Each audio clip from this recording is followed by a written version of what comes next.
Welcome to my channel. यहाँ हम editorial study करते हैं। हम अगर अपने रीडिंग कॉम्प्रिहेंशन को इम्प्रूव करना चाहें या वोकेबुलरी इंक्रीज़ करना चाहें, हर हालत में हमें अच्छे इंग्लिश न्यूज़पेपर का सहारा लेना पड़ता है। उसे स्टडी करने का रेगुलर हैबिट होना चाहिए। आज द हिंदू न्यूज़पेपर के हम इस आर्टिकल को पढ़ने जा रहे हैं जो है इंडिया और कनाडा के रिलेशनशिप के ऊपर।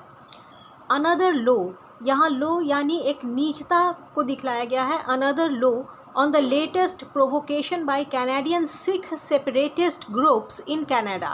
सिख सेपरेटिस्ट ग्रुप के द्वारा कनाडा में हमारे पूर्व प्रधानमंत्री श्रीमती इंदिरा गांधी के हत्या को ग्लोरीफाई किया गया है, उसे सेलिब्रेट किया गया है और इसकी हम भर्त्सना करते हैं।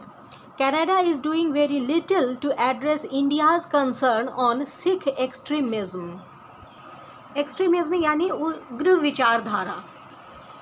A tableau in Brampton, Canada, glorifying the assassination of former Prime Minister Indira Gandhi has expectedly caused outrage across the polity in India।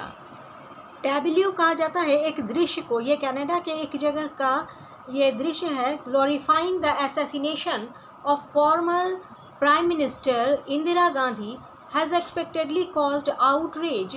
outrage कहा जाता है जब अत्यधिक रोष उत्पन्न करने वाला, गुस्सा दिलाने वाला कोई कुव्यवस्था हो, इसे हम आउटरेज कह सकते हैं। Outrage across the polity in India. The tableau was part of an annual parade by Canadian Sikh separatist और Khalistani groups to mark their protest against Operation Blue Star 1984। 1984 में जो ऑपरेशन ब्लू स्टार हुआ था उसके protest को mark करने के लिए यह किया गया है। An accompanying poster termed the killing as an act of revenge। Political leaders in India have called for Canada to apologize। Hindustani leaders जो हैं वह कह रहे हैं कि कनाडा को इसके लिए अपोलोजाइज करना चाहिए। And to acknowledge the dangers of the rise of anti-Indian separatist। और ये हिंदुस्तान के खिलाफ जो अलगाववाद किया जा रहा है इसके लिए उन्हें क्षमा मांगना चाहिए और इससे इस गंभीरता को स्वीकारना चाहिए। And extremist forces। External Affairs Minister S. Jaishankar said the incident was part of a broader pattern।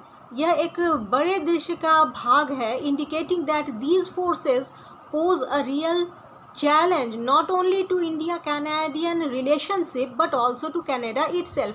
यह सिर्फ हिंदुस्तान और कनाडा के रिलेशनशिप पर ही नहीं बल्कि खुद कनाडा के लिए भी खतरनाक है। He suggested that the failure to act against these groups was due to a desire to cater to Canadian vote banks that the much broader community of about 8 lakh Sikhs constitute।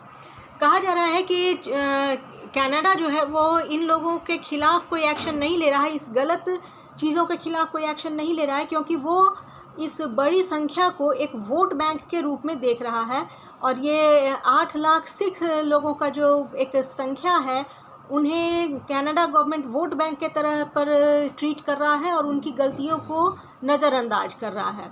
He added that the culture of validating violence को जो validate सही उन लोग मानकर चल रहे हैं as an acceptable form of protest was one that should concern Canada's leadership as well given past incidents such as the bombing of an Air India flight in 1985। India Canada relationship have been fraught over similar issues as India has been protesting incidents of vandalism and anti-India and anti-Modi graffiti।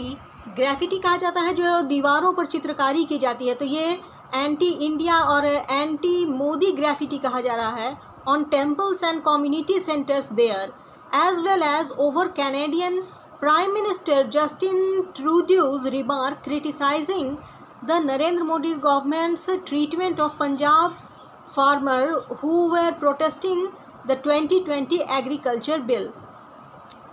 वहाँ के prime minister Justin Trudeau ने भी नरेंद्र मोदी के खिलाफ कह दिया है क्योंकि नरेंद्र मोदी ने जिस प्रकार 2020 के एग्रीकल्चर बिल को हैंडल किया उसके खिलाफ वहाँ के कैनेडियन प्राइम मिनिस्टर भी बोल रहे हैं।